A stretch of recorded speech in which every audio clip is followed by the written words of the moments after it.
नमस्कार मित्रों, मेरे स्पिरिचुअल कनेक्ट आप सभी लोगों का हार्दिक अभिनंदन है। मित्रों, आज मैं आप लोगों को संत त्रिलोचन जी के बारे में बताने वाली हूँ।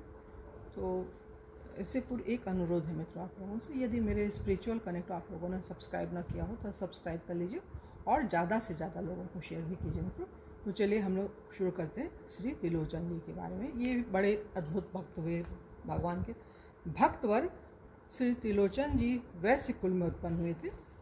ये बड़े ही वैष्णव भक्त थे, परंतु वे जैसी सेवा करना चाहते थे वैसी बन नहीं पाती थी, क्योंकि उनकी पत्नी के अतिरिक्त घर में और कोई सेवा में सहयोग देने वाला ही नहीं था। उनके मन में एक बड़ी अभिलाषा थी कि कोई एक ऐसा नौकर मिल जाए। ये बहुत बढ़िया चीज़ है, कोई एक ऐसा नौकर मिल जाए जो साधुओं के मन की बात जानकर अच्छे प्रकार से उनकी सेवा किया करे। कितने अद्भुत संत हैं ये त्रिलोचन जी। अपने भक्त का मनोरथ पूरा करने के लिए एक दिन स्वयं भगवान ने ही नौकर का रूप धारण किया और श्री त्रिलोचन जी के द्वार पर आए। श्री त्रिलोचन जी ने घर से निकलते ही उन्हें देखा और उनसे पूछा, अजी आप कहाँ से पधारे हैं? मुझे ऐसा मालूम पड़ता है कि आपके घर में माता पिता आदि कोई भी नहीं है।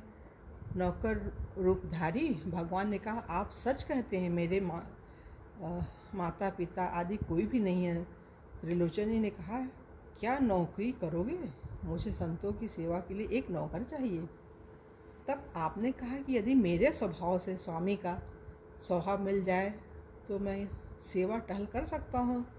श्री त्रिलोचन जी ने पूछा, आपके स्वभाव से औरों का मेल क्यों नहीं हो पाता है? तब आपने कहा कि मैं 5-7 सेर अन्न नित्य खाता हूँ, इसी से लोग नाराज हो जाते हैं और मुझे रख नहीं पाते हैं।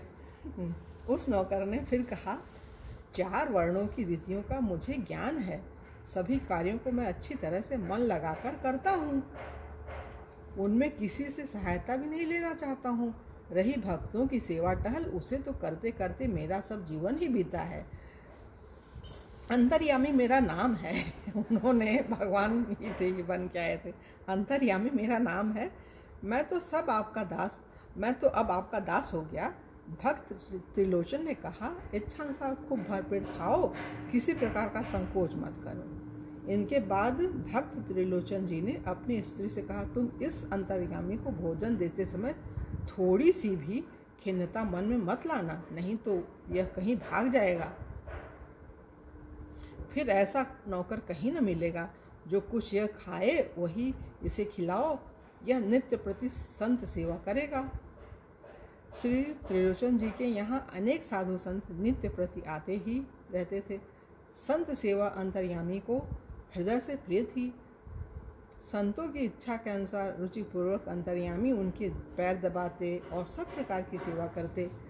इस प्रकार सेवा करते करते 13 महीने बीत गए। श्री त्रिलोचन जी की स्त्री एक दिन पड़ोसियों के घर गई।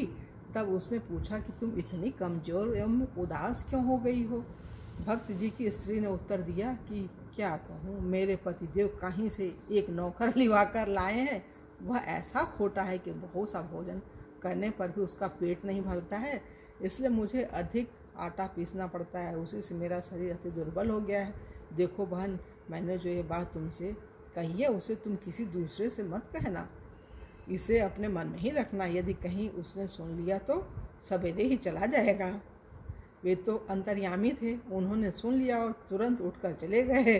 अंतर्यामी के चले जाने के बाद 3 दिन बीत जाने पर वे श्री त्रिलोचन जी ने अन्न जल नहीं लिया। वे दुखी होकर स्त्री से कहने लगे, हाय, अब ऐसा चतुर सेवक मुझे कहाँ मिलेगा? तू तो बड़ी अभागिनी है। ऐसी बात क्यों कही? वह संत सेवा का बड़ा प्रेमी था। किस उपाय से अब उसे लाऊं? जब श्री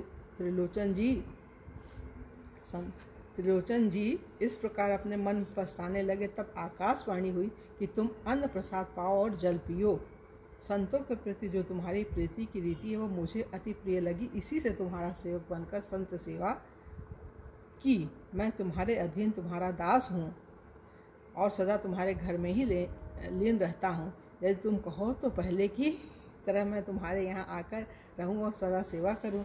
आकाशवाणी सुनकर श्री त्रिलोचन जी ने जब रहस्य जाना तो उन्हें और अधिक कष्ट हुआ। मैंने भगवान को अपना दास करके माना। प्रभु मेरे घर में आए, इतने दिन रहे, पर मैं ऐसा मूर्ख था कि उनको नहीं जान सका। अब वे किसी प्रकार आ जाएं तो मैं दौड़कर उनके पैरों में लिपट जाऊं। इस प्रकार त्रिलोचन जी अंतर्यामी के ध्यान में सदा मग्न रहने लगे।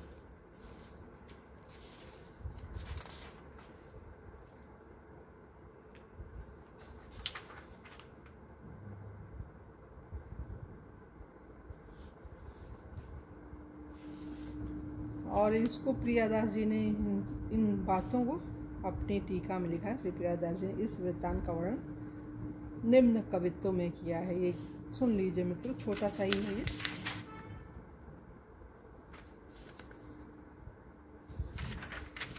एक दिन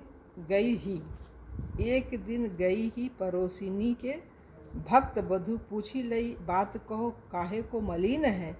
बोली मुस्काए वे टहलुआ लिवाला है, क्यों हूँ न अघाय खोट प्रीसी तन छीन है। मतलब उन्होंने इस पंक्ति के माध्यम से इस कवित्व में अपनी बात को लिखा है प्रियादास जी ने। तो ये मित्र यहाँ पे इनका ये त्रिलोचन जी का ये पूरा हो रहा है।